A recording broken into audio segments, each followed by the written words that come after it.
Lalapat natin. Ayan, lalapat natin dyan. Nakabahan ako eh. Baka makuryente ako bigla. Wait lang, ilagay natin dito. Wait lang. Kasi nakita ko sa TikTok kasi nakukuryente yung babae eh. Ayan, lagay lang natin siya. Idikit natin siya sa kalsada. Ayan na! Nakadikit na siya sa mismong ano natin, bato or dito sa kalsada. So, try na natin. Ba't ko ito? Try baka makuryente ako.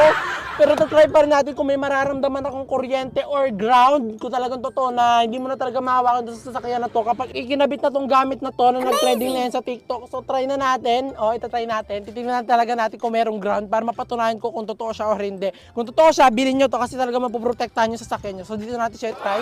Ayan.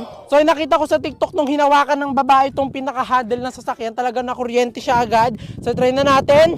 Ayan, kung makukuryente tayo or hindi. Ito na, 1, 2, 3.